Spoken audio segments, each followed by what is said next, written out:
Nice to meet you in person. How are you? So you have my brother named Keith, right? Yes, yes. Yeah. Okay. Kennedy, not Kennedy. Kennedy, yep. Yeah, that's right. I'm good, very good. Okay. So I will introduce you to city planning.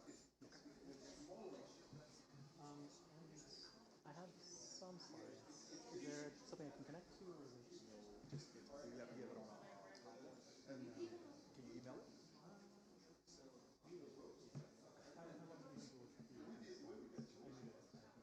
Probably about 10. Okay, yeah.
We have some persons who are transitioning up, so we're going to wait for a few more minutes, and then we'll get started.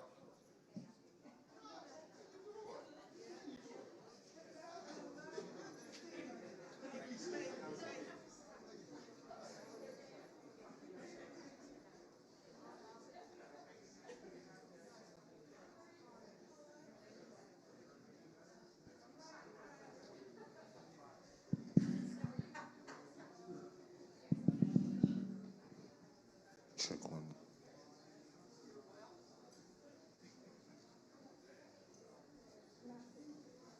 Oh, this is for Sunday morning. I don't know why they didn't move that. Whatever makes it easy.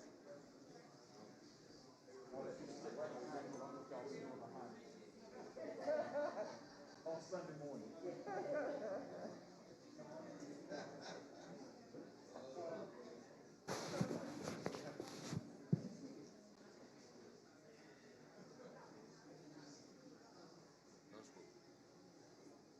That's what I think people get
Check one.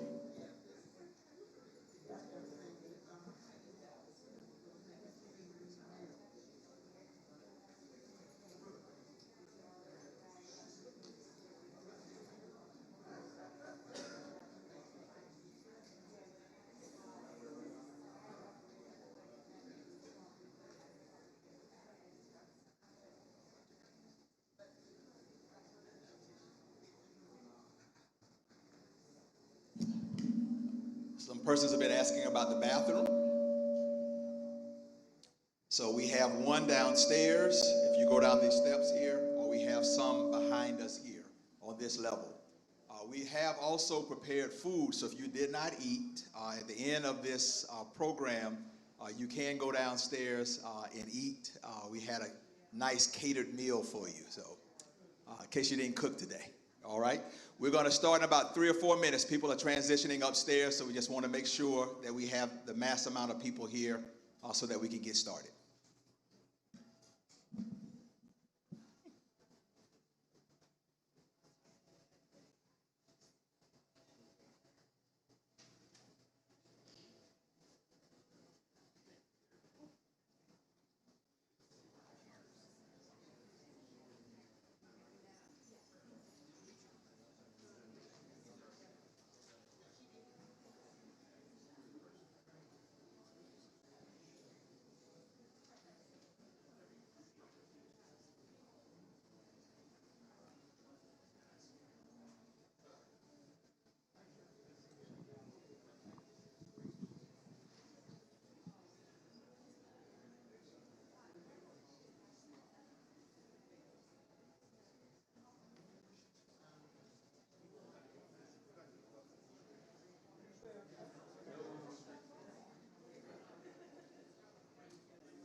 Good evening to everyone.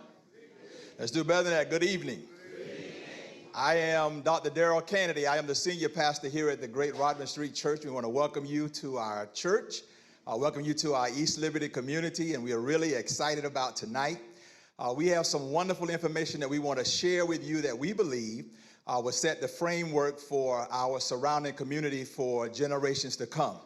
As I've often told the persons that we've been working with for now over 2 years, that many of them might not be alive when this is fully completed. I said many of them might not be alive when it's fully completed. Some of y'all will get that on the way home. So I believe that I'm going to be around to live to see this. It is a great day in the life of East Liberty and Larimer and the East End sections of Pittsburgh. We are very honored tonight to have our Councilman Pastor Ricky Burgess. And also we have the representatives from the Walnut Capital leadership team. So we are really excited to have them along with all the various persons who make up the East Liberty and the East End of Pittsburgh. So we're grateful to have each and every one of you. This now is being streamed live on YouTube, on Facebook, and our website. So if you want to tell someone that they can look in, if they want to look at it on YouTube, it'll be under my name, Darrell T. Kennedy, or Facebook under our church name, Rodman Street Missionary Baptist Church, or our website. So we want to be an official meeting. We also have a call-in number. So some people who don't get on the computer, they have called in to listen to the meeting on tonight. So again, we are very thankful that all of you have joined us tonight. I am a representative of the Village Collaborative of East Liberty, and we're going to talk about what that is and what that RCO group is. But I was one of the founding members of that group, along with being the pastor here for the last 13 years. So I'm glad to be in Pittsburgh, glad to see the growth and development that's taken place in Pittsburgh, and just glad to have a seat at the table. We're now going to turn this part of the program over for an overview with Keith Portugal from the city of Pittsburgh, one of our neighborhood planners. And we're going to follow a particular order tonight, and I will be your MC.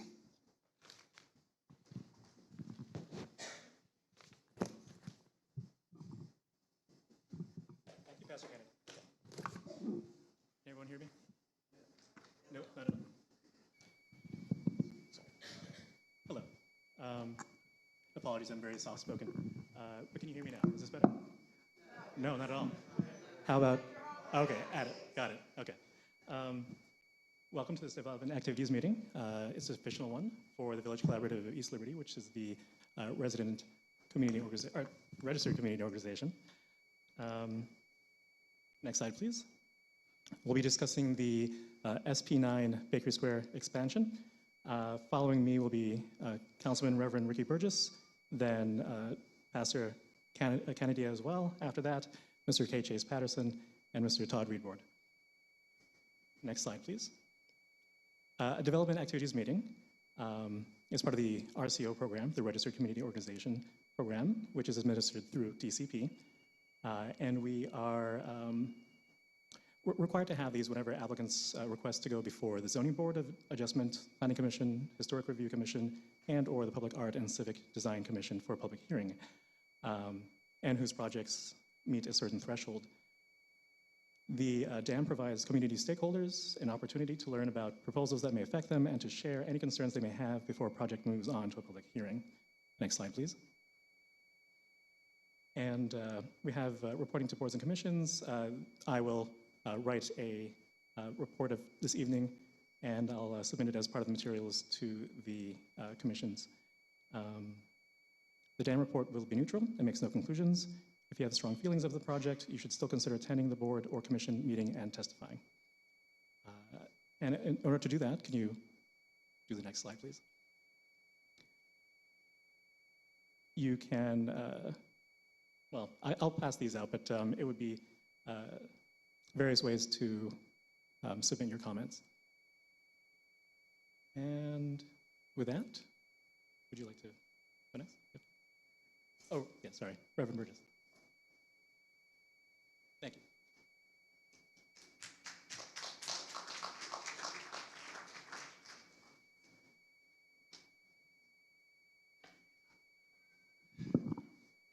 So you know never to give a Baptist preacher a mic. Since Dr. Candy won't let me preach at Rodman, I'll sneak a sermon tonight. Don't worry, I've never preached longer than 2.5 hours in my entire life. So I will talk a little bit, and then I'm going to ask Marita, our chief of staff, to come in, who has been with us now for 12 years, and to give you more detail. I have not went very far in life. I pastor a church for the last 40 years in Homewood, 1 block from where I was born and raised. I met a girl at a school in 1st grade, 1 block from my house. We've been married now for 39 years. I have not went far in life. I live in a house 3 blocks from the house I was born and raised in. I have not went far in life. I have been a professor at community college, but I have taught at the Homewood-Weston branch, which is 2 blocks from where I was born and raised. And then finally, I have been for the last 16 years, almost done now, a member of Pittsburgh City Council representing Homewood. I have not went very far in life, but God has brought me from a mighty long way. And so today, for the first time, I told a story that I have not taught. For most of my career, I've tried to keep the faith part of my life separate from the public part of my life. But now that I am 3 months to go, I think I can say what I want.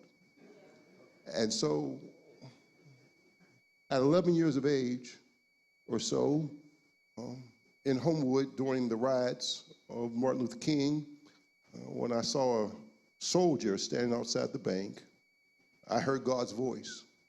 And God told me 2 things. 1, he told me that I would be a preacher in his gospel ministry. And 2, he assigned me to rebuild communities, starting with Homewood. And so for the rest of my life, I've been trying to figure that out, how to make Homewood the way it was I was raised in. Now, I'm old. When I lived in Homewood, Homewood had a theater. It had 2 bakeries. Homewood had Isley's. It had Murphy's 5 and 10, May's department store. I wish I had a witness in the house. When I grew up in Homewood, it had a hot dog shop, and it had Stowgate, Herman Stowgate, the original Herman's on the corner. Then he moved next door before he moved to East Hills. When I lived in Homewood, black doctors lived in Homewood. When I lived in Homewood, black dentists lived in Homewood. When I lived in Homewood, black architects lived in Homewood. When I went to Homewood, some of the best musicians and directors and artists and artisans came out of Homewood.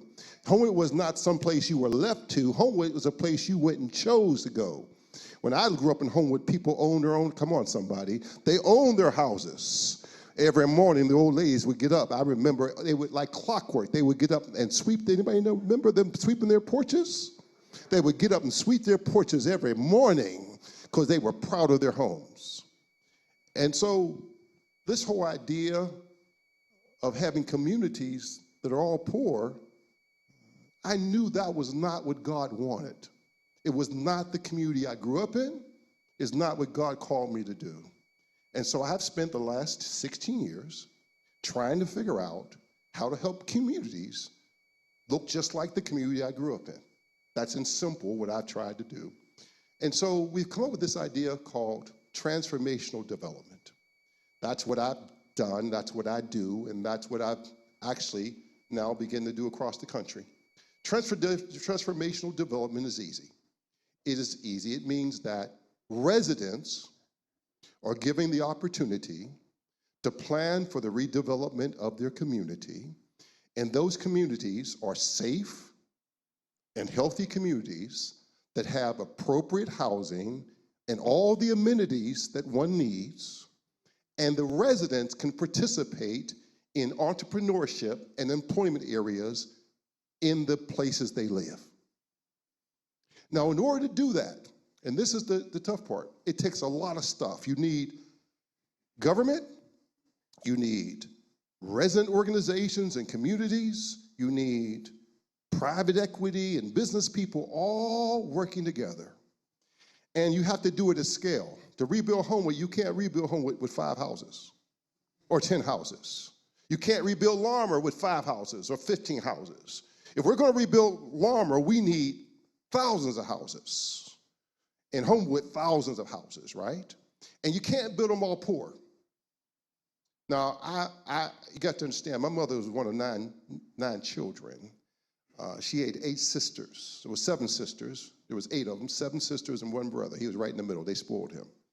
And so my parents, I grew up in 4 rooms. My parents owned their house, but they rent the 2nd and 3rd floor out. We lived in 4 rooms.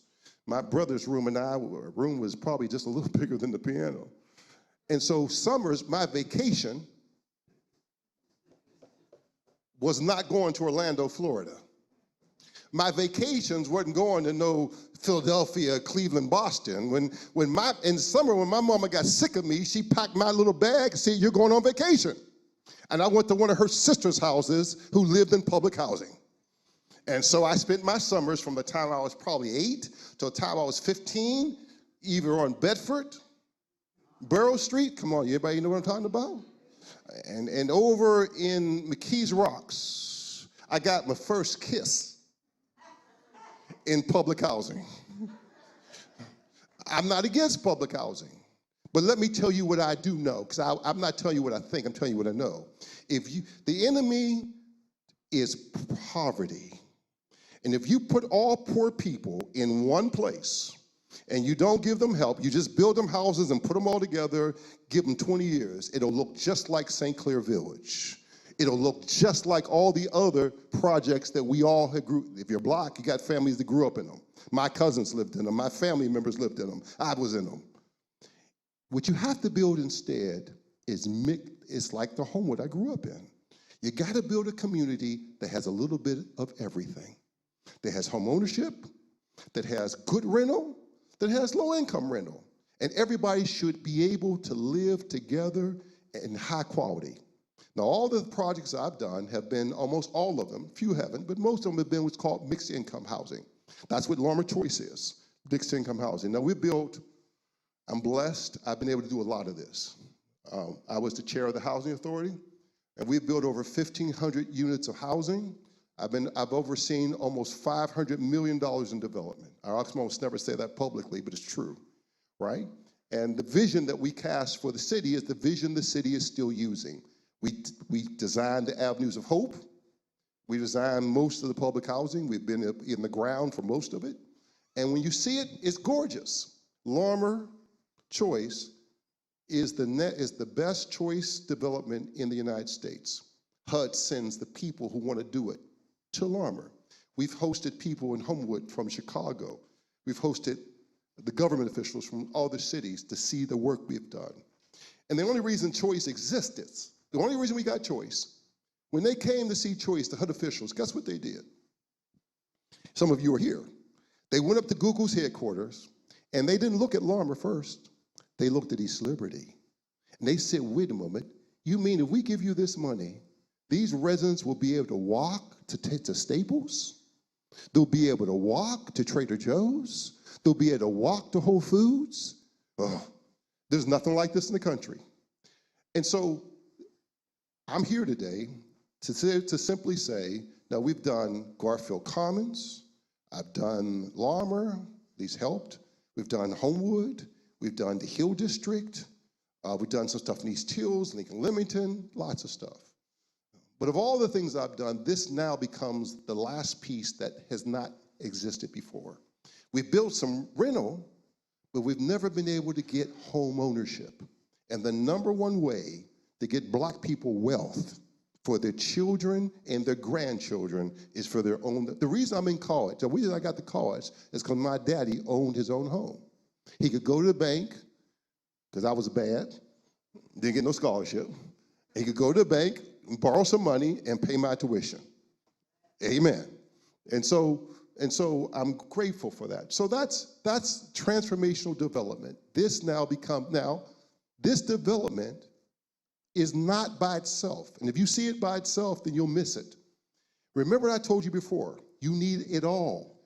You need low-income housing, you need middle-income housing, and you need high-income housing all together in the same place so that everybody is blessed. My goal, and I'm going to end this with this, and this is why people say, Rev, people say bad things about you. How do you do it? Folk talk about you. How do you do it? And it's easy. It's easy. 2 reasons. One, I'll end with this. In Homewood, down the street from my church, we built a brand new development. I sat in my car and watched a little girl, 3 little girls. They had on princess outfits. It was her birthday. They were on Kelly Street. Where there had been shootings before. They were running down the street without their parents. I sat in the car and watched these girls skip and hop with princess outfits on. In a place that had been desolated and abandoned and vacant, they were having a party, and they were in a safe place, in a new home, and they were happy. 2, I believe, this is me now talking, what you do for Christ will last. Marita, come talk the rest of this.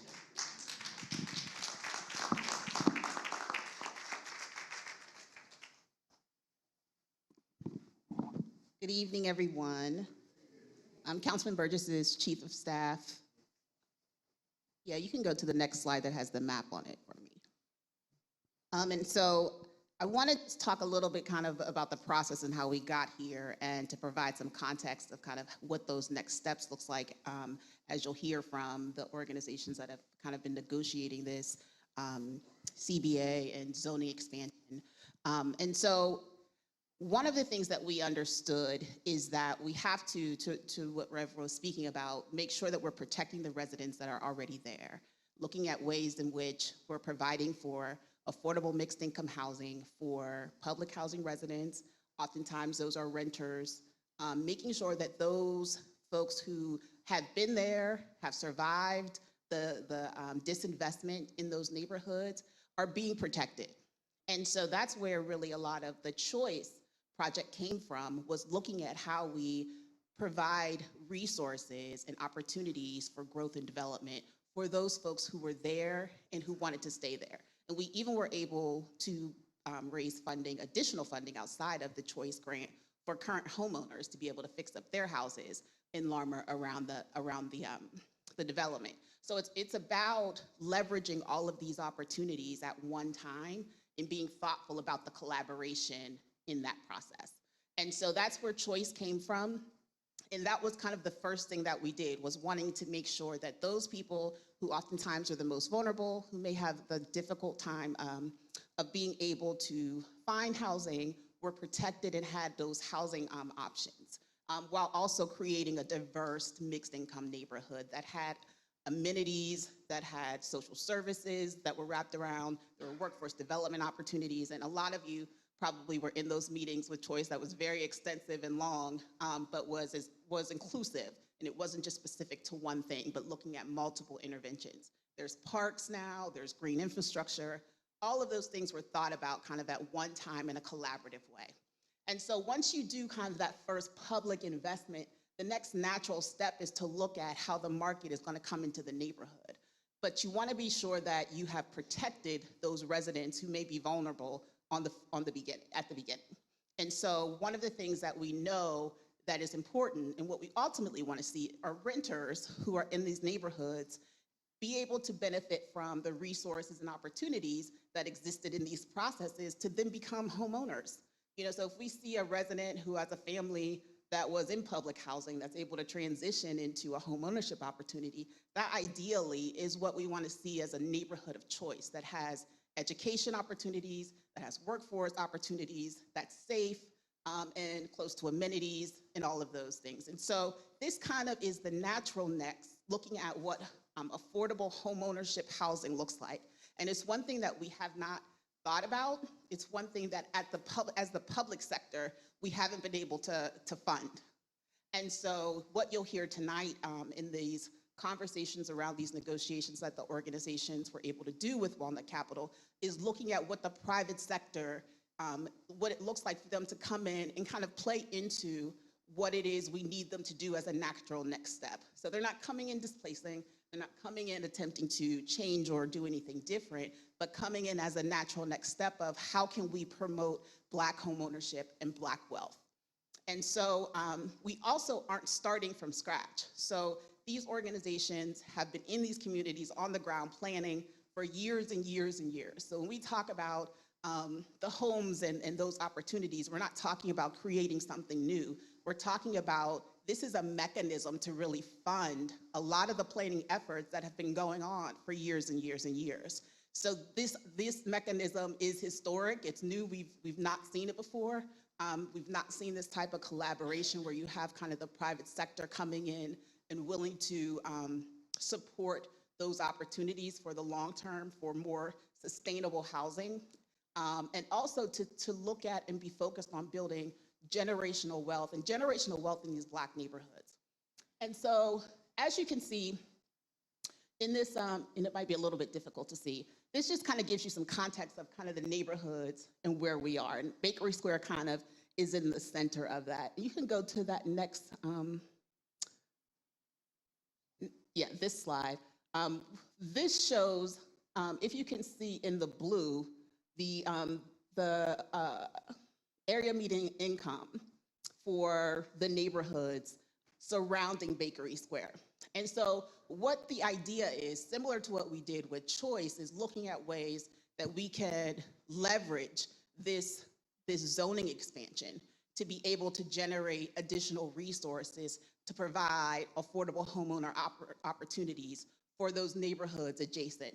And so it's unique, and I think that's one of the reasons why our Choice was so unique, even in the work that we've done and seen in other cities. You don't have a neighborhood typically that has this much strength that you can leverage to be able to build around it in the neighborhoods. And so that's really what we are looking at this. This is a very kind of finite thing that we saw an opportunity to be able to exercise. And so what the goal was for these residents, these community groups, to be able to really talk about what that looks like and what actual benefits meant. And so that was a huge, huge part of the conversation and at the forefront of the conversation of not just about what you as a developer were going to get, but ultimately, what is the benefit to the neighborhoods surrounding it?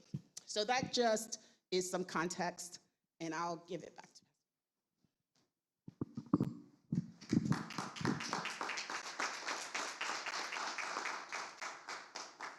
We have some persons here who have cards. So when you have questions, we want you to write your questions out on the cards. And then at the end of the presentations, we're going to go over the questions. So persons who have the cards, if you could, just raise your hand so that we can see. If you want to ask some questions, if you raise your hand, we'll bring you some cards now. I'm sure some of your questions may be asked through the presentation, but nevertheless, if you keep your hands up, we'll be sure to get you a card. And that's how we're going to do our question and answer session. We're going to go to the next slide. Again, I am Dr. Darrell Kennedy, and I am the senior pastor here at the Rodman Street Church, but also I am a founding member of the Village Collaborative of East Liberty. And I'd like all of our board members to stand. I want to recognize all of our board members.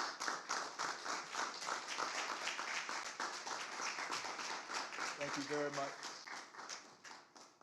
We are the registered community organization for East Liberty.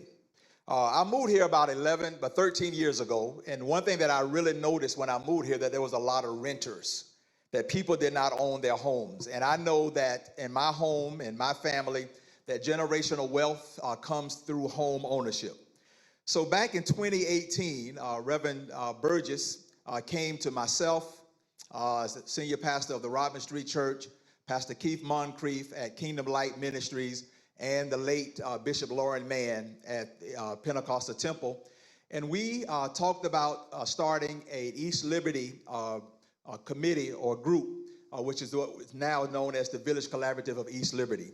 Our mission then is to, the next slide, I'm sorry, our beginnings is the Village Collaborative was founded in 2018 by those three pastors, and churches and other churches were also involved. Our mission, next slide, is to engage more community members. So our goal is to engage more community members, particularly East Liberty's faith-based community and equitable development of the neighborhood. We are the first and only registered community organization that's based around the faith-based community. If you know anything about black folk, if you want to have some voice in the black community, it starts with us in the church. The next slide, please. We view our success, we cannot be successful without our residents being successful. So we view our work as successful when it transforms lives and promotes positive and lasting social, economic, and spiritual change within a community.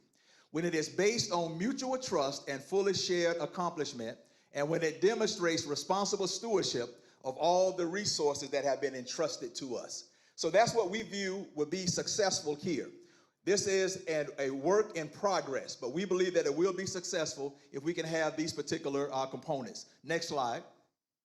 We believe in a holistic framework. So we are not just only going to talk about housing tonight. We're going to talk about a holistic framework which has four areas. One is education. And we want to talk about the different organizations that we can collaborate with. What this is going to do, this is going to help us to be able to collaborate with various other entities. Health and wellness, that's very important. Workforce development. We want to be able to train people to have the jobs here in East Liberty and throughout the city, as well as the big one here is housing. So we want you to know that we want to do something that has not been done.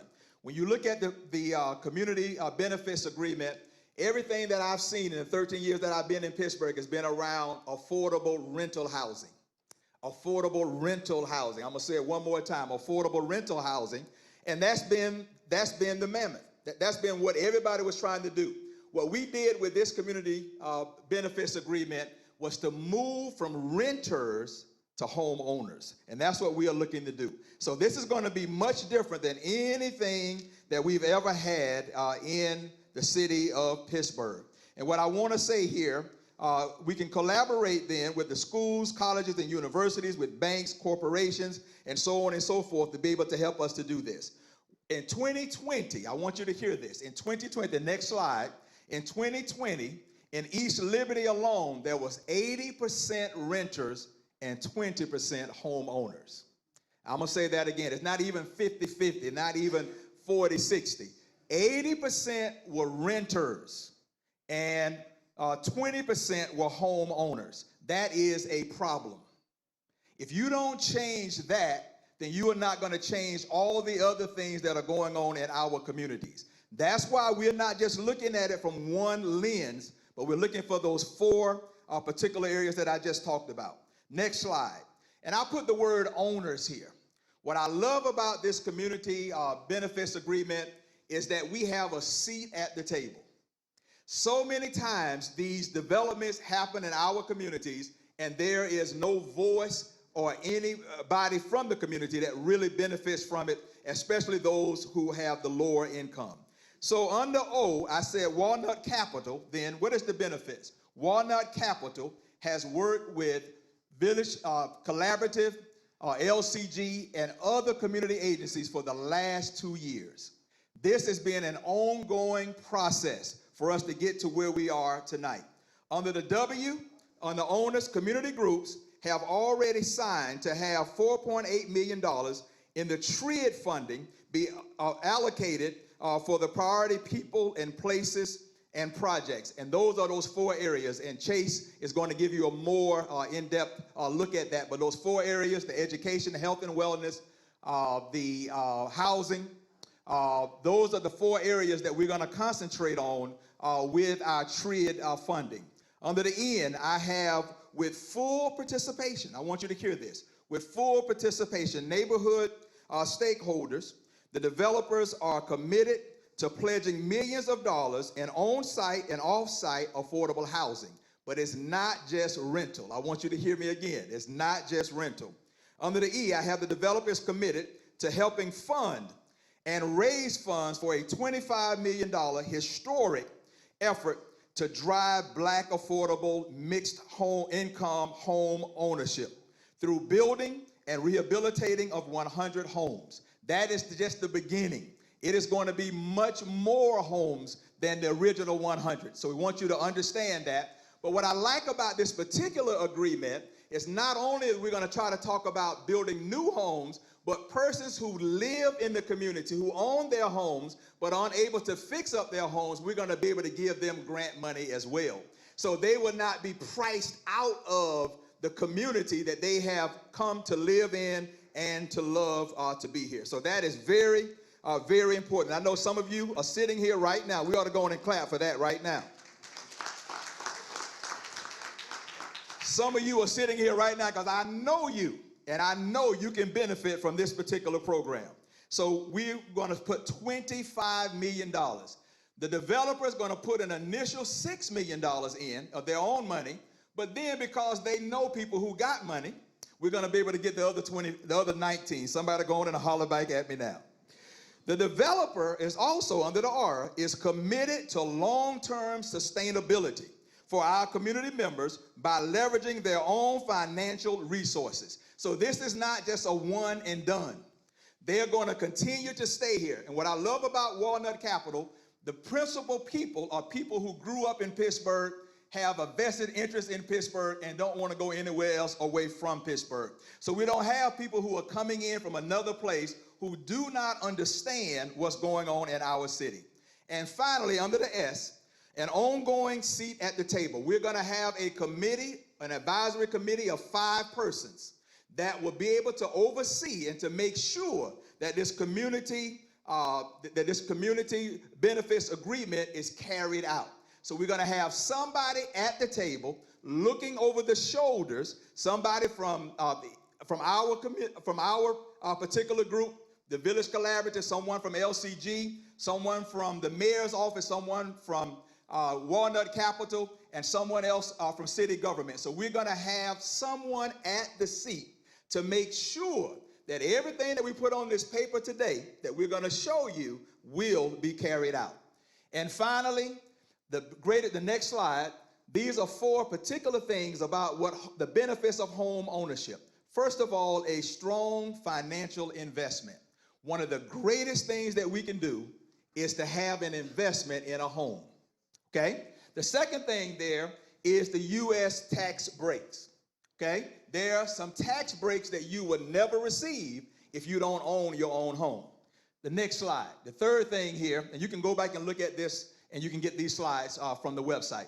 You're going to invest in communities. When people own something, they're going to take better care of it. Can I get some help in here? When you own something, you're going to take better care of it because you have an investment in it. So we want you to look at that. And finally, you can take out equity loans. Okay? So Councilman Burgess talked about his daddy being able to go down and take out a loan against his house so that he could go to school. Well, if you don't have that as an opportunity, then you are not able to cash in on the American dream. So it is very important. The most important thing, if you hear nothing that I say tonight, we are going to change the trajectory of what's going on with poor and minority people who are unable to own their own homes. We already know that when you look at East Liberty and you look at the surrounding, the Google area, that the home prices have gone up. So what we want to do is make sure that people who do not qualify at the highest level will not be left behind. I'm going to turn it over now to K. Chase Patterson. Thank you.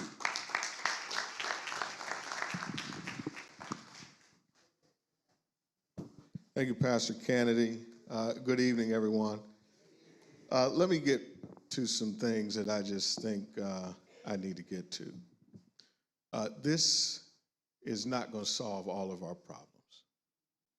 We're not here to suggest that it will.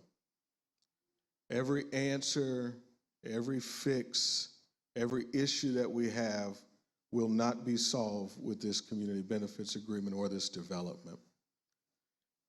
I'm a skeptic, I ain't gonna lie to you. I've been very skeptical of this whole thing from the beginning, and I still am. But I represent a community that has been locked out of equal access to opportunity and to the future and to advancement. And it's my job in that capacity to sit at the table, even when it's rough and tough, even when I'm skeptical and concerned, and even when I'm navigating trust. And so what we've done over the past 2 years is developed and cultivated an agreement that I believe holds Walnut Capital's feet to the fire, that expects of them to do what a lot of developers have never done before. Now let's keep it 100. Walnut Capital already owns the land. Ain't nothing we can do about that.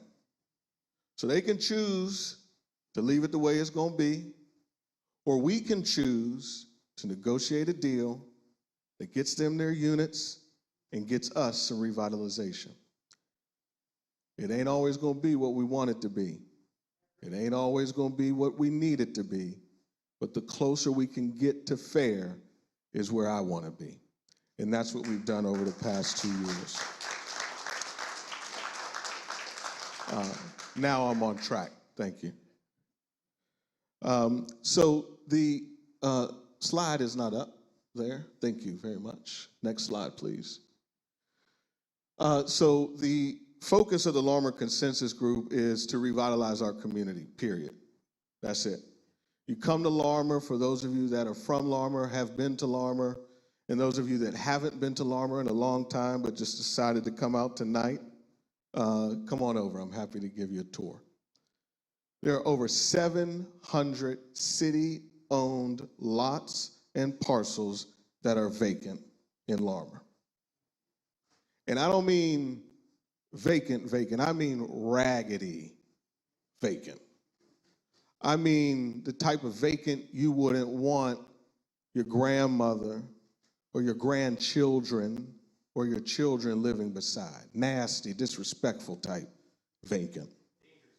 Dangerous vacant.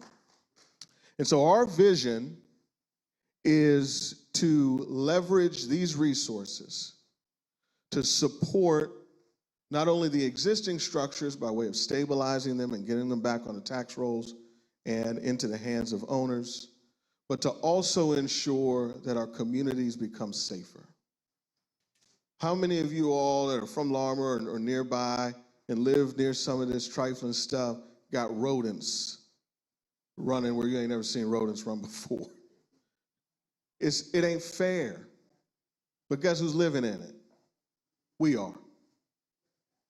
And I don't know any other opportunity tab that's on the floor right now that can guarantee us at least $6 million. I don't know one. I ain't seen it, I ain't heard of it, ain't nobody said nothing to me about it. Zero. And so what the Larmer Consensus Group has been doing over the past year and a half is we've developed a community plan. There's a lot of times what will happen is, folks will come in and they'll have these ideas and they'll tell you what your community needs. So what the Larmer Consensus Group did is we decided that we would tell everybody else what we want. And the idea is that we have clearly outlined what our expectations are for what new development will look like in Larmer proper. Now, what I refer to Larmer proper does not include Bakery Square. It is on the other side of Bakery Square. All right? It's those houses where grandmothers raised their grandchildren and still are. That's the Larmer I'm referring to. Next slide, please. So I want to talk about a couple of important terms. Because oftentimes what folks will do is they'll gaslight you with words that don't come with definitions. So let me give you the truth. Affordable housing, defined by the Department of Housing and Urban Redevelopment, is that a person that is occupying a home should pay no more than 30% of their gross income to live in that home. And that includes utilities. That is affordable housing, okay? Area median income, you'll hear it called AMI. You'll hear that a lot tonight. AMI is the area median income, which is defined as the midpoint of a specific area's income distribution and is calculated on an annual basis by the Department of Housing and Urban Redevelopment. Now, this next slide, please, and thank you, outlines what the area median income is for the Pittsburgh metropolitan region, and that includes Allegheny County, Beaver County, Washington County, and there's a couple others. I don't want to get caught on somebody's record in here and they call me a liar. So you'll see right here at 100%, 100% is what the area median income is for our metropolitan area. So a one-person household, that area median income is $70,000. If you got 8 people in your household, the area median income is $132,000. Now, at 30% AMI, one person is making less than $20 an hour, is at $21,100. Now, I'm going to keep it real. That person, unfortunately, in many instances, cannot afford to buy a home. That's sad. It's unfortunate. It ain't right, and it ain't fair. But it's the truth. The objective here in this work is that, as Marita mentioned, if the choice community works the way it's supposed to, these folks that are on that lower rung of the AMI will be supported with the skill development and the supports necessary to raise that AMI and get to a place where they're right around 50, and then they can buy a home. Even then, unfortunately, it might be a struggle. But there are programs in place that are specifically designed to support and advance the efforts of those home buyers. Next slide.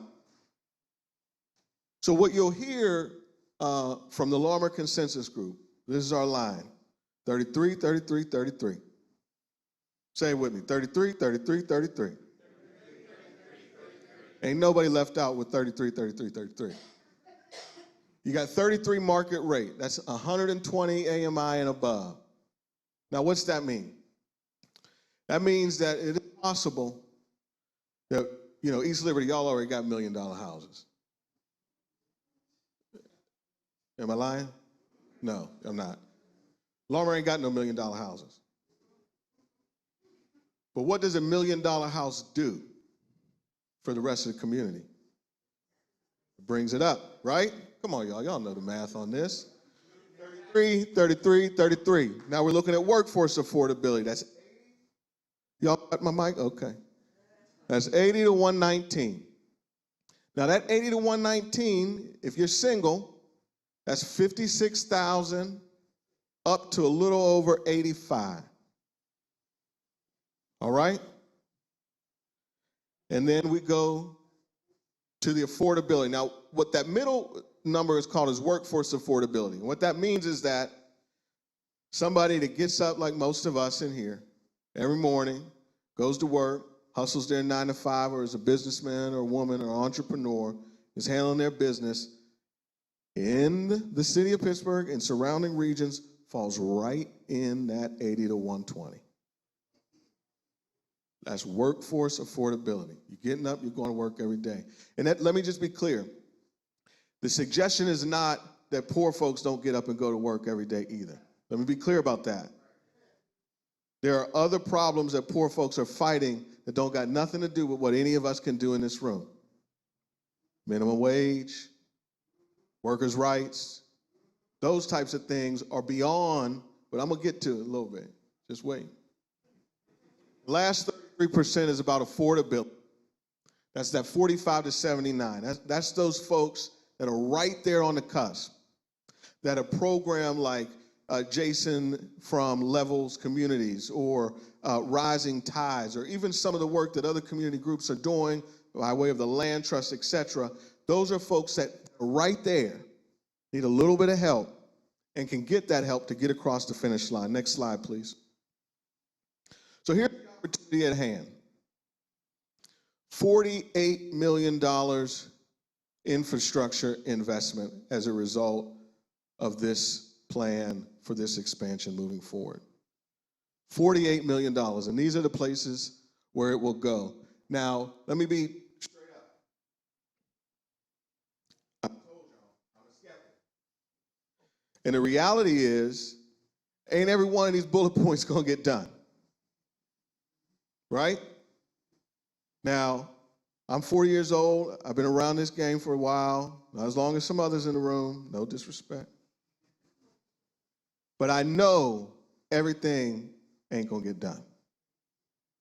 But I'm comfortable knowing that, because I'm gonna fight for the things that must get done. All right? So we got 48 million. It's gonna go to these places. Fantastic. Thank you. Next slide. Then we got 3.6 million that'll go to people investments. And I want to be very specific about why this number is a little different than what Pastor Kennedy said earlier. He said 4.8. And I'm calling this 3.6 million because there's 1.2 million that is also designated toward affordable housing support. Okay? Education, 1.2 million, focused on early learning, math, and literacy support. I lead a school. And if your student, grandchild, little nephew, niece, child, gets to kindergarten and cannot spell their name, does not know the alphabet or how to hold a pencil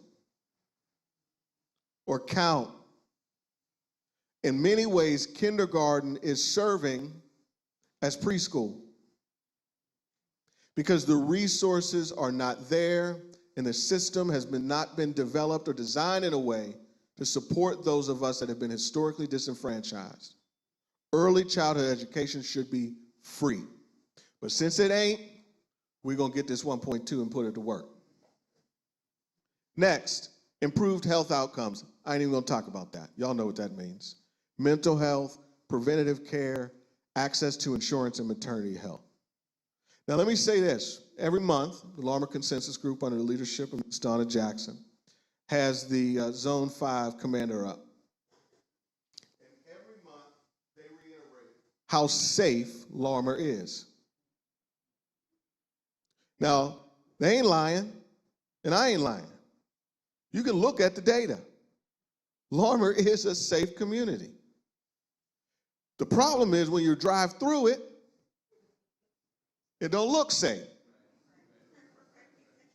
And it ain't safe for your dog or your cat with them raggedy city-owned parcels. Workforce development, $1.2 million. How do we ensure that our brothers and our sisters and our friends have access to the type of training and support that they need, not just to go get somebody's job, but to start a business of their own and give people jobs? That's where this 1.2 is going to go. Next slide, please, and thank you. Hard commitment to the Build 100. Now, let me say, right now, you can't build a house for $500,000 in Pittsburgh. You just can't. You might be able to get down around 4, maybe 350, but you got to be building a mass to. So $25 million, if you do the math, is only going to build 50 houses. We know that. It ain't hard arithmetic. But the fact of the matter is that we're going to leverage this 7.2 million and cultivate it into 25 million and then raise more. Now, here's how we're going to use this money. Pastor Kennedy talked about ensuring that homeowners have the access they need to resources, fix up their homes, get code compliant, make those investments so that they can meet and maintain and live and thrive in the same way as those other 33, right? Number one. Number two, we want to be able to get some of these resources into the hands of and I don't know if this term is, it's not derogatory, but flippers, right? Mom and pops, brothers and sisters that don't want to get up in the morning and go to nobody else's 9 to 5, but they have perfected the mastery of going down to the sheriff's sale or the treasurer's sale, buying a property, investing in it, turning it back, putting it back on the market, whether it's by way of Section 8 or selling it, and then making some money and then doing it again. This money, these resources are not exclusive to big-time developers. This money, these resources, can and will, I swear to you, be used to ensure that our brothers and sisters that are making it happen in our communities with little to no return are invested in and supported in a way that they can thrive and survive, and they can help revitalize our communities, maybe more quickly than some of these other folks.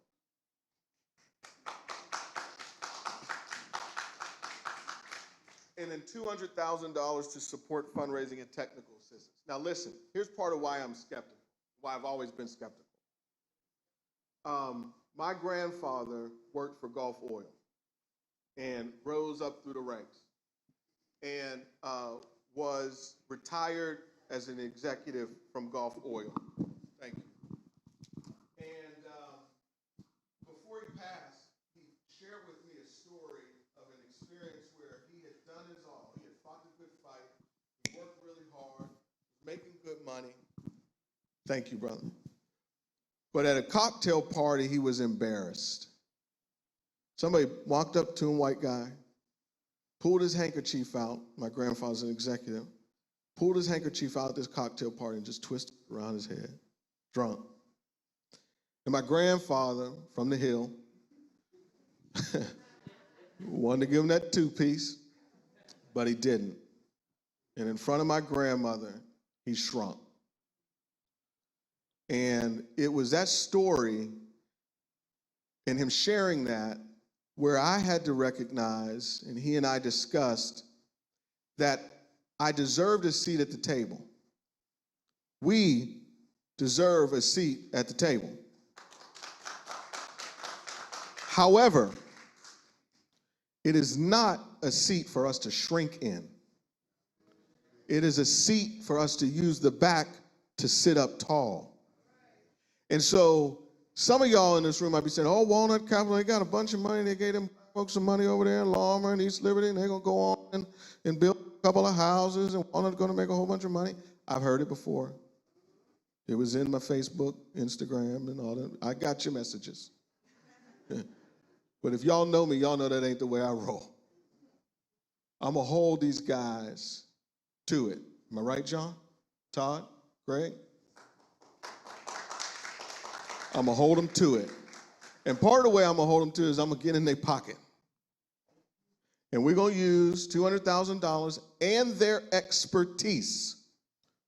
And let's talk about the value in that expertise. You might not like every decision they've made or every building they've built, but there is immeasurable value in how they get their deals done and how they put their buildings up. And if I can learn from them how to do that for Lawmer, I'll take that L. Next slide, please. Now, this is something that, ain't nobody really talked about, but I'm going to talk about it. And that is minority, women, disadvantaged, veterans-owned businesses and enterprises. We worked hard, tirelessly, to ensure that Walnut Capital, in our negotiations in the CBA, committed to these goals. These are the same goals that the city holds. The exact same goals. And Walnut is committed to these goals and committed to driving their general contractor, PJ Dick, to meeting them. And I'm committed to making sure that if you have a reputable, capable, qualified business, that you will have a seat at the table to compete for these resources. 25%, you'll hear how much this deal is later, 25% of that deal could be life-changing. Life-changing. And it's written in a legally binding, duly signed community benefits agreement. Commitment to union construction jobs. We didn't have to fight for this. Walnut has always been committed to union jobs. That's who they are. That's what they do. That's how they operate. They've always been a union shop, and so we didn't have to fight hard for that. Next slide, please. So here's where it gets really saucy, right? There's a lot of folks out there in the street talking about who's going to really be in charge and in control of the money. Chase Patterson would not have spent 2 years of his life and time sitting at a table fighting for resources that he didn't have no access to controlling. That would have been a waste. I have better things to do. For example, tonight, I would prefer to be at Art's Tavern. But instead, I am here. Just keeping it real in the house of the Lord. The fund will be administered by an agreed upon nonprofit foundation and or community organization or investment organization that knows how to make this money work. So the money ain't gonna come and sit at Walnut, at the Larmer Consensus Group or the Village Collaborative. We're gonna agree where the money goes and make sure that it goes to a place where those folks know how to make the money work. Number one. Number two, as Pastor Kennedy mentioned, there will be an advisory board that navigates who and how and what folks get to draw down from on this fund. And it is made up of these folks here. Every stakeholder is listed and accounted for. Last slide, please, and thank you. Yeah, that's Larmer. When Reverend Burgess was talking about what Homewood used to be, how many of y'all remember that? How many of y'all remember what Larmer Avenue used to be? Look at that. How many of y'all want that back? This ain't gonna do it. It ain't gonna do it alone. But it'll get us going.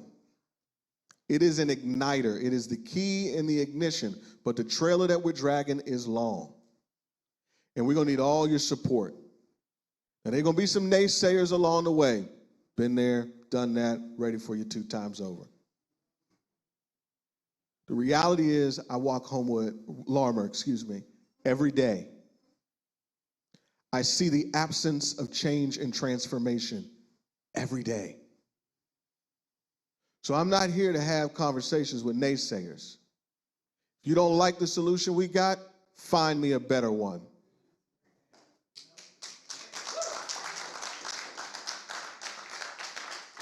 All right, Ms. Donna has told me to sit down, and I will do that. Thank you all.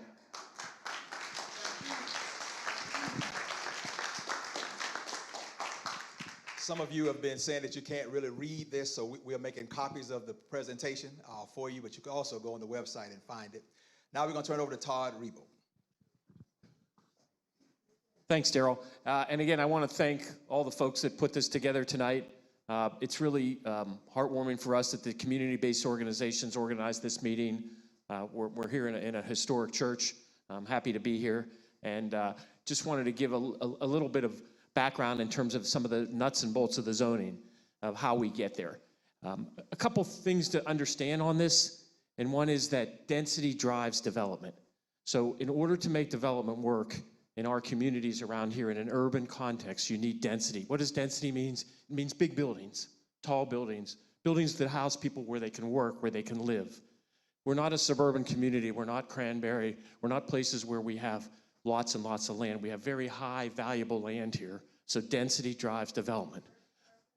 What does development drive? Development drives opportunity, infrastructure, public funding, resources. And everything that Chase and the folks here talked about tonight is driven by development.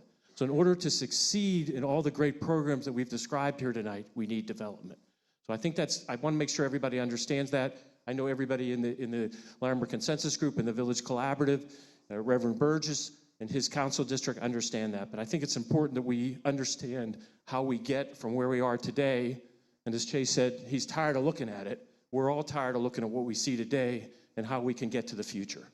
So with that, we can run through the slides. I think this is sort of the existing site plan. Just I think most people in the room understand what we're talking about here. The area outlined in red there is the existing shopping center, which has Trader Joe's, Staples, other businesses in it, as well as where the former Club One site was that is vacant now. So that's the property we're talking about. This is a kind of a little bit of a street level view, a little higher up bird's eye view of what we're talking about today. And that's what I talked about density. So what we have here is sort of a suburban 1970s, 80s vintage shopping center.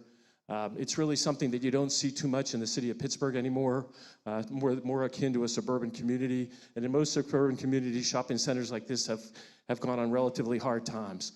So this one is hanging in there, but we think there's more opportunity in a dense urban environment.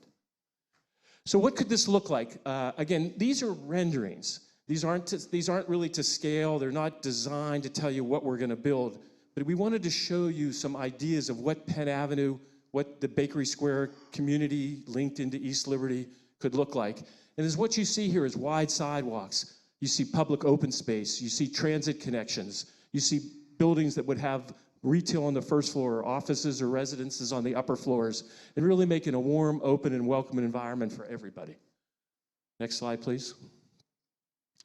And I wanted to talk a little bit about what we're here to discuss tonight, and that is, what could this look like in the future? The first part of that discussion is to create the zoning envelope, and I think we talked about this the last time in the community meeting. You have to have the zoning envelope, the development opportunities and framework in place before you do development. But I wanted to give you a little bit of an opportunity of what we're thinking about here in terms of density.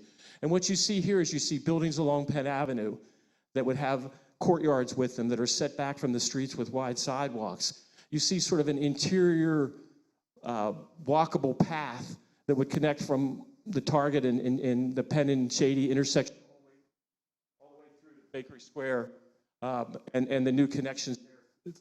Sorry, I guess we keep going in and out here. And then you see in the rear much taller office buildings where people could work, where there's opportunities for first floor ground plane activation. There could be opportunities for people to have community spaces, theaters, things like that as parts of office buildings. Next slide, please.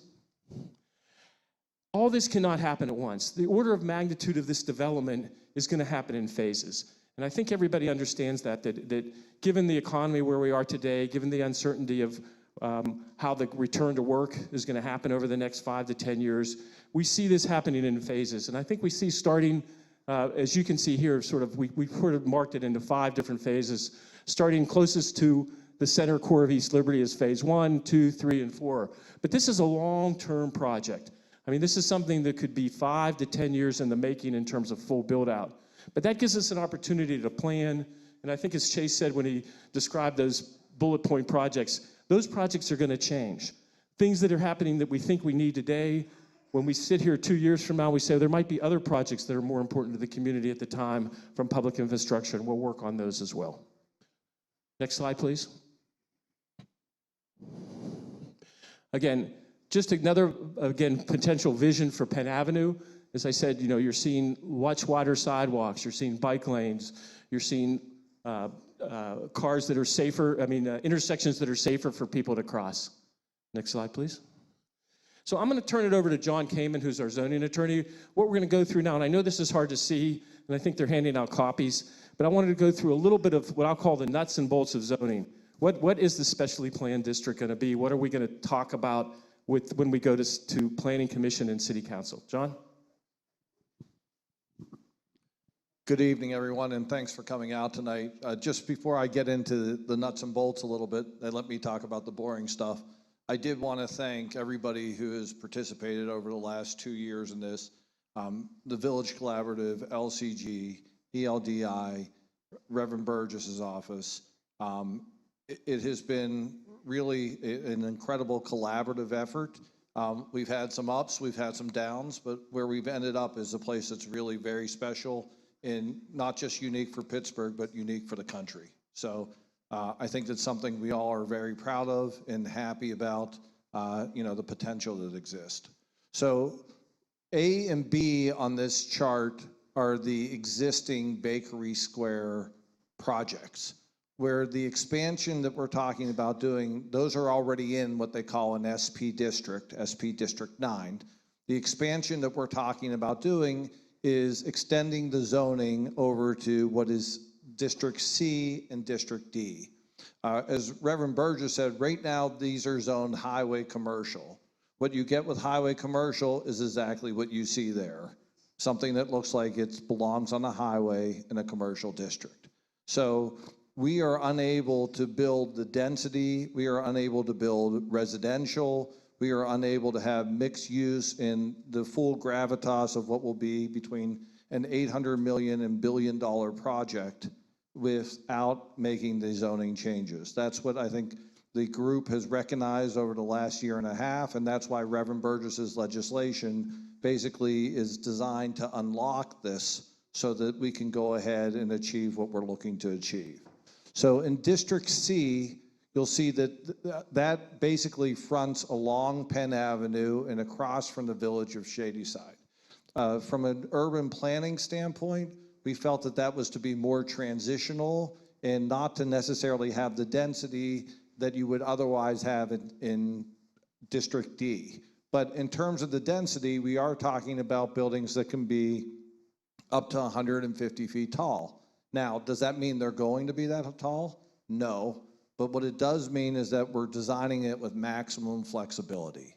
One of the things that we've looked at is creating essentially what they call an inclined plane. So there are not shadows, there are not issues of compatibility that would otherwise exist, particularly with respect to across the street and other parts of the what we'll call Village of Shadyside and the new development on the other side called the Meridian. As we can go to the next slide. And then District D is essentially the district that exists between the busway and District C. That does allow for some greater density, but again, with the way that it's set up, it really has very little impact on any neighbors because your neighbors are the busway, your neighbors are essentially Target, and those are already commercially built out. The other thing I would note is that there's a massive change in elevation there, as you know. When you look at a piece of paper, everything looks flat, but there is a big change in elevation going down to the busway, and in fact, one of the projects that we've talked about is putting a cap on top of that so all these neighborhoods can get connected and there can be walking again. And then District E is just the existing Matthews building. That is on the other side of Bakery Square, but that is we don't have any plans right now to redevelop that, but we thought that we might as well, as we're going forward with this comprehensive planning project, include that in that because in the event that it does get redeveloped, we wanted to make sure that that increment would be captured and then devoted towards the projects that we've talked about doing and that we've agreed upon, the people projects, the places projects, those other projects. In terms of the limitations on the height for District D, we can get that one, again, it doesn't necessarily mean that it's going to happen, but the maximum height on that is capped at 285. The maximum height at District E is capped at 135 feet. What does all of this mean? You can go to the next slide, please. What does all this mean? It means that there is opportunity for us to go ahead and to have a flexible palette to build what needs to be done and to allow for density to happen, as Todd says, so we can drive the growth. But that density is not in a vacuum. One of the things that we've put into the ordinance to make sure that we go ahead and deliver something that is meaningful and appropriate for the community are what we call building design guidelines. I think everybody here is familiar with what Walnut has done. We believe in high quality design. We believe in sustainable design. We have, all of our buildings are LEED or better. It is to the point that we have incorporated for essentially the law the things that we ordinarily do to make sure that the design is such that it meets good design, good criteria, and something that the entire community will be proud of. So there's a number of different guidelines that we went through. These are all smart architectural guidelines that will make sure that you're not just getting density, but you're getting the highest quality product. Next slide, please. It includes some of the things like site design standards. That's a picture of our existing courtyard, which I'm sure many of you are familiar with, the green streets, the living streets. There's also landscaping design standards. Next slide, please. At this point, I'll turn it back over to, I think, Pastor Canaday, and let you go ahead and take questions. I know cards have been passed out, and questions are going to be coming in. So thank you.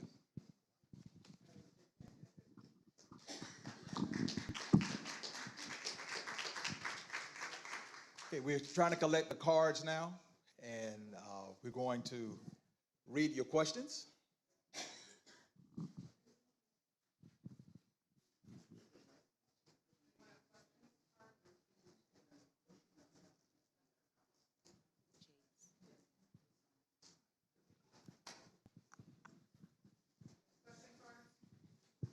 Okay, taking question cards now, so if you have not already filled out your question card, please do so. And we still have some more copies coming out for the presentation.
I'll stand maybe up here.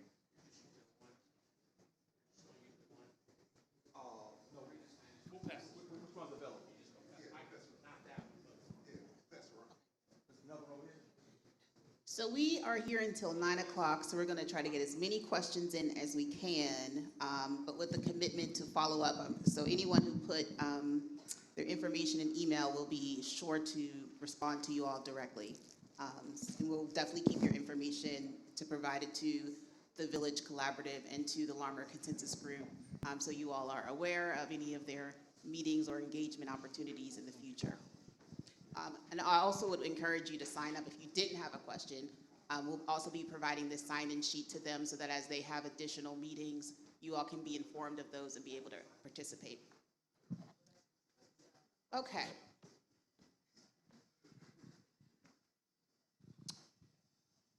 Bear with me on people's handwriting. I'm a homeowner that's African American. Who do I contact to get involved in these projects? I'm flexible and want to create businesses and jobs. Who do I talk to, and how do I get involved or committed? First, let me acknowledge, which I did not do earlier, my colleagues on the board of the Larmer Consensus Group. If you're here, would you please stand? I apologize that I didn't recognize you earlier.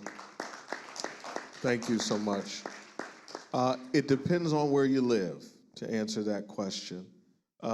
If you are in East Liberty, you can certainly contact the Village Collaborative.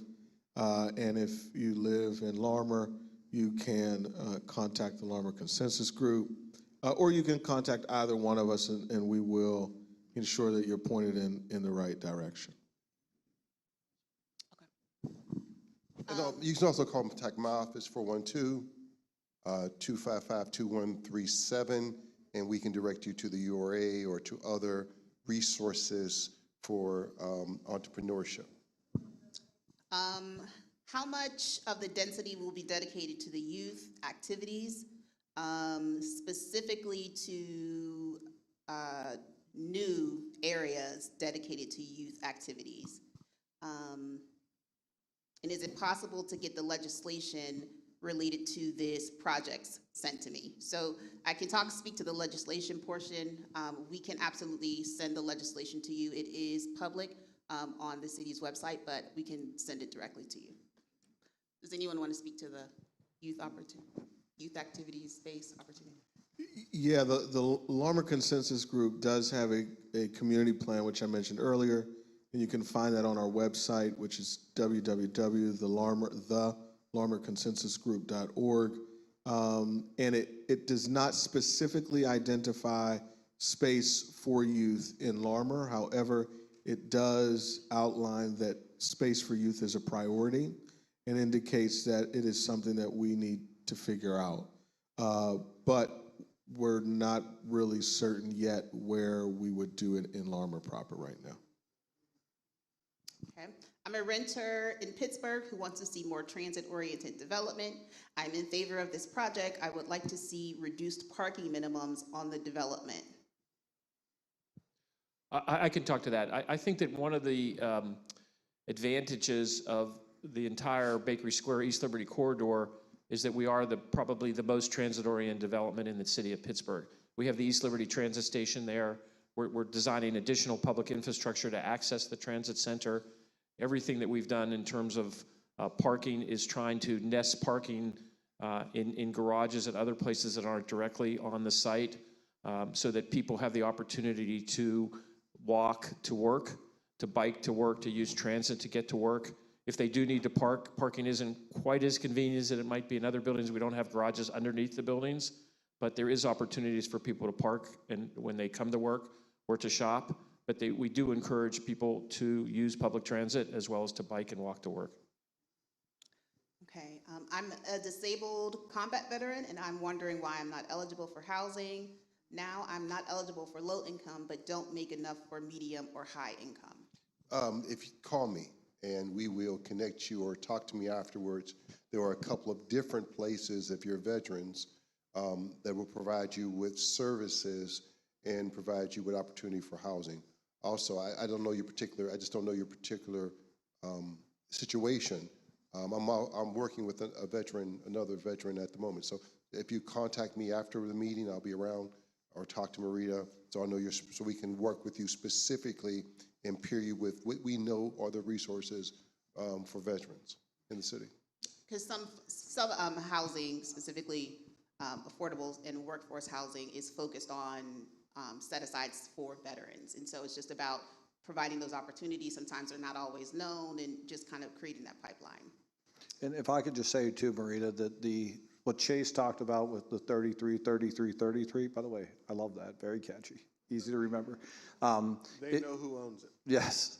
What we're talking about on the Build 100 program is providing housing opportunities for all levels of the AMI, as Chase talked about. So one of the fruits of this program will be that because you may make too much money to qualify for some of the subsidies, but one of the things we're working through is creating subsidies by part of our program so that that need that is unmet in the community will be met.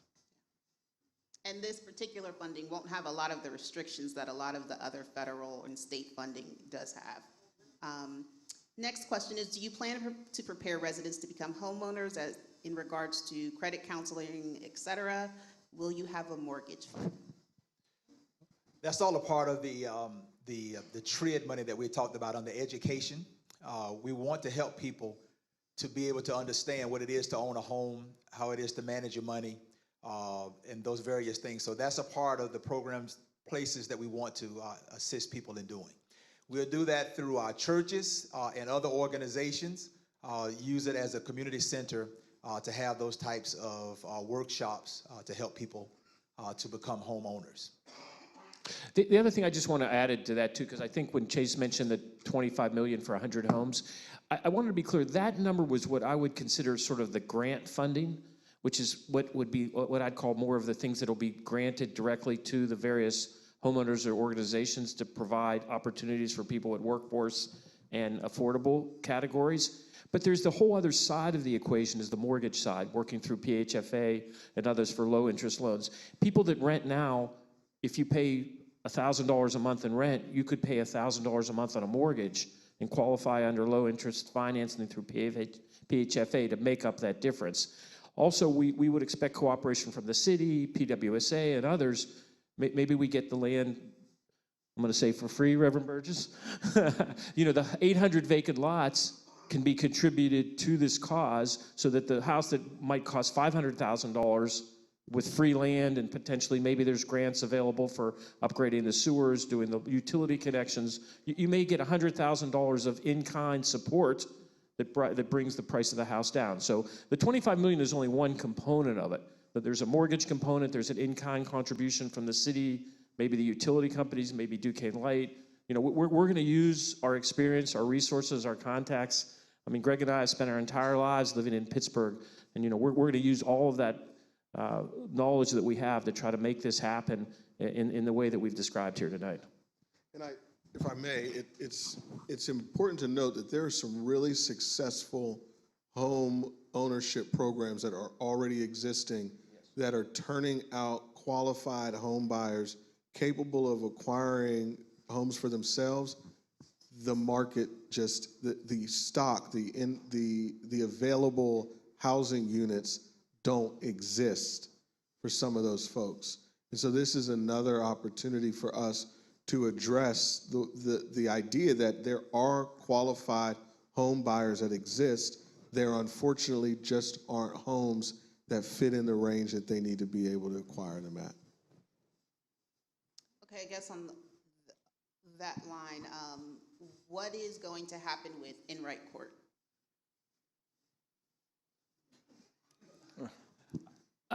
That's an East ELDI and East Liberty Housing question.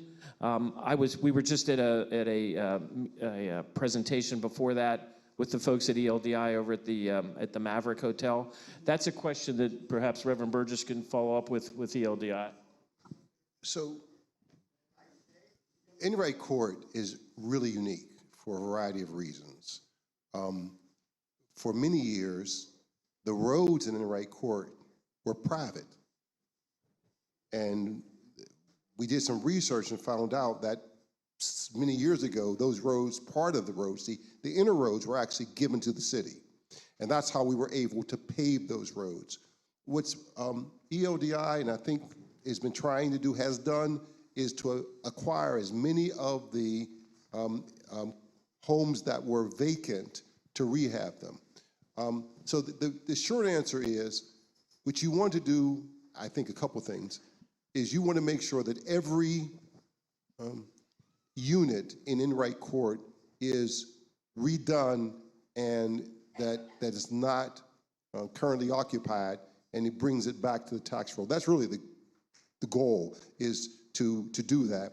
And then second of all, for the existing homeowners who are there who do not have the resources to upgrade their house, to provide them with resources so they can fix the roofs or get a new furnace or get the essentials. So to rehab the houses that are not rehabbed yet, and to provide some supportive services and resources to those homeowners who are already in those homes. And I could just add that was one of the things that I think, you know, we came to understand throughout the year-and-a-half process as we were working through this, was the need to address not just new homes, but existing homes. So we have set aside within the pool of money and within what we're calling the Bill 100 fund, monies to go ahead and to solve those problems, because we've heard a lot about Enright over the past year and a half, and it's not alone in terms of communities that have been neglected, where people just need a little bit of help. And that was one of the things that came out of the negotiations and discussions that I think is really helpful to have, a program like this, because a lot of other programs don't necessarily just have the ability to grant, which is what we do. Will a single parent with several school-age children employed at, say, Target or Giant Eagle be able to afford homeownership in this development?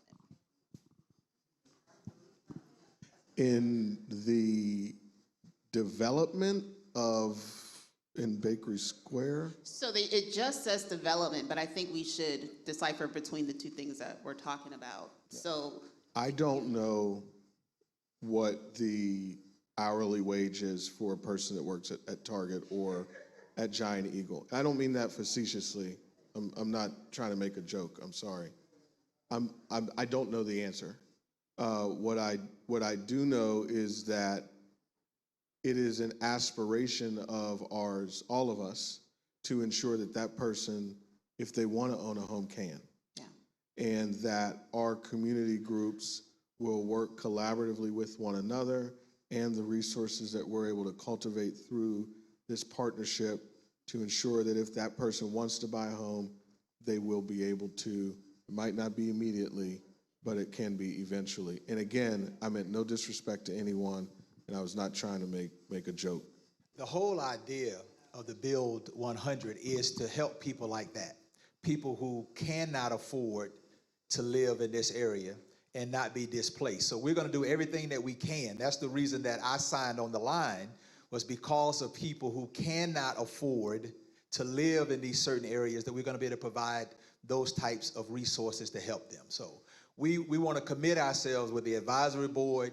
We certainly want to commit ourselves to helping those persons especially because the American dream is to own your own home.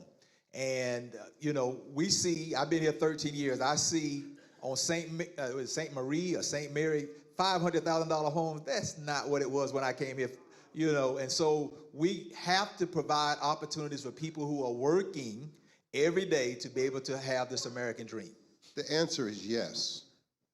If you were in any of the other means we've had, we brought in an agency from outside the city that gives home ownership loans, not based on your financial score, but based on going through a program. Character-based loans. So if you are willing, and the Housing Authority, of which I'm on the board of, also has a program for home ownership for people who are in Housing Authority property.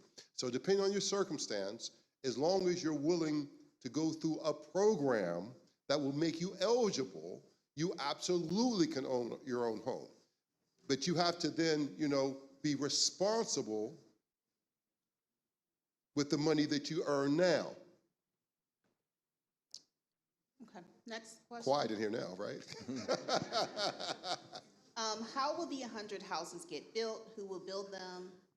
Who will make sure this happens? Will the slides be available online? Where? The answer to that is yes. I support building as much housing as possible, especially near transits. I moved here from an area with an acute housing crisis, so I don't want to see that happen in Pittsburgh. You can start and I'll clean it up. Okay. I think that's exactly how Chase described the process in the CBA. There'll be sort of a two-stage process. There will be a nonprofit agency that will house the funds, grant funds, loan funds, whatever there will be. That ultimately will be the decision maker as to how proposals that come to the fund are issued. But the advisory board is really the key. The advisory board, the community-based organizations, the city will be on the seat. We'll give our opinion as to what will be the most transformational development project. So if you have an opportunity and you have an idea and you're a builder, or you have a specific idea of how to build homes, and you want to build 10 homes in Larimer, and you come to the group and say, here's my proposal, here's how I can fund it, here's my typology of the houses. They're not all just single family homes. There might be some townhomes, there may be some patio homes with first floor master bedrooms for people with disabilities, but that'll all be evaluated, and then it ultimately the umbrella organization will make those decisions. So the really idea is it's a framework for opportunity for everyone. So we're not building the homes. Walnut Capital is not building the homes. Larimer Consensus Group is not building the homes. but there will be opportunities for folks within the community to have proposals that will build homes. And to take it a step further and to directly answer the question, yes, this will be posted online, but ultimately the right people will be building these houses and renovating these houses. And what do I mean by that? The process will exist in a way that ensures, first and foremost, you're not building in Larmer without the Larmer Consensus Group support. You will not get the Larmer Consensus Group support unless your project stands up against our community plan. So those steps right there in Larmer particularly will ensure that the right people are building there. And then lastly, the interests of the community groups are at the table and will be prevalent in the conversations as it relates to how the resources are dispersed to support the right types of development. Just to follow up on that engagement, how can residents and community organizations receive ample notification of the dam and community meetings to ensure everyone who would like to participate in the process can? What should happen is that your community-based organizations should have either monthly or quarterly meetings. So either have monthly or quarterly meetings, and at that meeting, that's where the information is discussed, right? And the community groups, and this is something for a different time, one of the reasons you want to invest in the community groups is the average community group, in order to do efficient outreach, it's expensive. In this meeting, the reason that many of you are here is because the city of Pittsburgh sent a letter to everybody who lives in Larmer and in East Liberty, right? The city of Pittsburgh sent a letter to every single person that we know of that lives in East Liberty in Larmer, right? But that letter, and able to be able to send that letter, was thousands of dollars, right? And so what you need to make sure is the community organizations have the resources, both online and for mail and for flyers, because what we've learned is this is what I've learned. In other communities, you can put stuff on Facebook and there'll be 1,000 people there. In our community, you gotta send them letters, you gotta knock on doors, you gotta make phone calls to tell them what's going on. And so I'm telling you how it's gonna go hopefully in the future. It won't be me doing this, but it will be someone, and I'm saying that let me go further than this. This is what I've learned. Every time I've stood before you in 16 years and told you we were going to build something, we built it. People from Larmer, did I tell you we were going to build Choice? Did we build it? People from Homewood, when I told you we were going to build houses in Homewood, did we build it? People in Garfield, when I told you we were going to build a new community, did we build it? Every time I've stood in front of you, I've told you. And the reason, not because of me, I just helped. But I'm going to tell you what should happen because I'm leaving the scene. I've done this because God called me to do it. But the decision-making shouldn't be in government's hands. It was in my hands only because there was nobody else to do it. When I came, see, I've been around so long, you forgot. When I came in office, there was no development in my district. Let me say that again. When I came in the office, there was zero development in my district. There was no Bakery Square. There was no Larmer Choice. There was no East Hills project. There was no Larmer project. There was no Lincoln Leamington project. There was nothing. I've done this work because I had to and there was no one else to do it. My vision was never for me to do it. The power should be in the community, the community-based organizations, because the shame is when I leave, well, who does it next? The community-based organizations need the infrastructure and the resources to do this work, so it doesn't matter who's in office, that no matter who the mayor is, who the council person, who the mayor, matter, because you guys will control the development of your own communities. Did you want to add anything?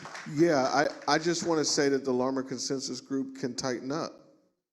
You know, it's not a secret that we've not done as good as we should do when it comes to ensuring that the members and the residents of the neighborhood get the information that they need. That's the truth. I own it as chairman. Ms. Donna owns it as our executive director, and we're working on ways to tighten it up. And that ain't an excuse. It's just the truth. We know we're not where we need to be, and we're going to work on getting better. Yeah, I just want to add one final point to that, because every community meeting that I've ever been to, that same question is asked. And I do believe it's an obligation of you as a resident in these communities to get involved in your community organizations, to look at the councilman's website, to look at the community group's website, to go on the city of Pittsburgh's website. You have your own obligation as a resident of that community to do a little bit of outreach. It's not just, wait for something to show up in the mail. If you're interested in community development, if you're interested in improving your neighborhood, reach out. These people are here to help you. I know Donna Jackson will return every phone call that's made to her. She'll answer every email that's made to her. But it's hard. It's hard to get out the word sometimes. But as a citizen and as a resident and as a community activist, you have an obligation to see what's happening in your community, and it's not that hard now. The websites are readily available. These community organizations do a fine job. As Chase said, they're not perfect. They can do a better job. But this question is asked in every single community meeting. So I think, again, I would just say to you, reach out, ask questions, look for information. Yeah, Todd, I think these people know that. Yeah, I was gonna. They know how to stand up for their community. I think the onus is on those of us that lead the community organizations to do better. It's not anybody in this room's fault except for the folks that are sitting on this dais and Ms. Donna's that you all don't have the information you need to get to the meetings. And that's just the truth. So it don't have nothing to do with y'all, and I ain't gonna let this guy make you feel bad about it. So we are gonna be wrapping up. This one or two questions maybe, if you guys can keep your answers a little bit shorter than you have been. What environmental concerns are being considered for the site development? Are there native plants going onto the landscaping? Questions about the infrastructure that are being put in? Will there be green space, renewable power, et cetera? I can talk a little bit about just the Bakery Square expansion, the SP district, and I think, I know the type was small, and when you have a chance to read some of the guidelines and the legislation, you'll see that all those issues are covered within the existing legislation in terms of being sensitive to the environment, open space, using landscaping, using rainwater capture ponds, becoming as green and sustainable as we can. We're looking at renewable energy sources. There's a lot of programs out there from the state and federal governments. We want to make Larmer and the Bakery Square neighborhoods the most green and the most sustainable and the use of renewable energy as possible. Plus, when we build these homes, one of the components, obviously, of a home that's affordable to everybody is what does it cost to run that home? What are the energy costs? Pittsburgh has one of the highest incidents of energy poverty in the nation. Why is that? We have old homes and bad weather.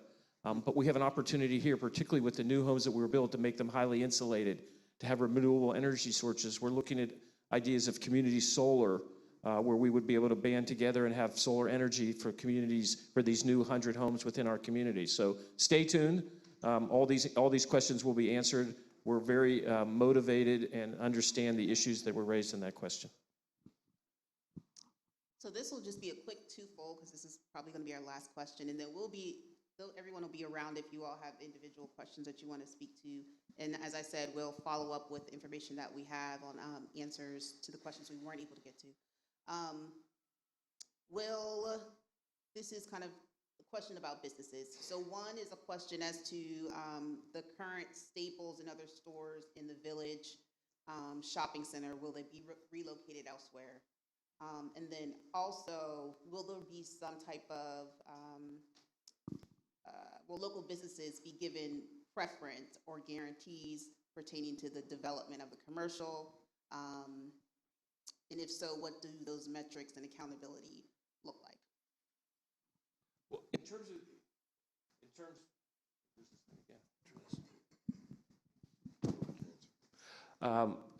in terms of the existing businesses within the center, look, we're looking for opportunities to relocate there, incorporate within the center. As everybody well knows, the retail climate is changing every day.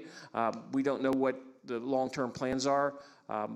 So as we said, you know, our goal is to keep everybody in the center that wants to stay in the center, you know, within the development as we move forward. In terms of locally owned businesses, I mean, we support locally owned businesses. There'll be opportunities for retail space. We're looking at ideas to have community spaces and other spaces for nonprofits integrated into the first floor of the office buildings potentially. So all those kind of ideas of neighborhood-based retail is what we're committed to do for this project. If that's it, I'll turn it back over to Reverend Kennedy to close us up. And like I said, we'll have our community liaisons make sure that we follow up. And so please make sure that we got your information. If you did not sign a card, that you signed in so that we can provide your information to the organization so that they can disseminate any relevant information for you all to be able to participate. Thank you all so much for coming out. These gentlemen will be available at the end. We also have some food downstairs. If you did not eat, we have some food downstairs that we need to get rid of. So we have an elevator to my left if you need the elevator, or we have a stairwell. So we have some people down there ready to serve you. You can have some time to talk. But these gentlemen will make themselves available to answer any question that you have. Thank you all for coming tonight. I think we had a great meeting tonight. Thank you, Village Collaborative. Thank you, LCG. Thank you, Walnut Capital. Thank the city. You can go back and watch this meeting again and make sure that everybody did get a copy of the handout. The community benefits agreement will be online, made available to you, as well as the PowerPoint will be made available to you. So again, if you want to go downstairs now, we do have some food for you. Thank you very much. And we will advertise our next DAM meeting. And damn is not a cuss word on this particular time.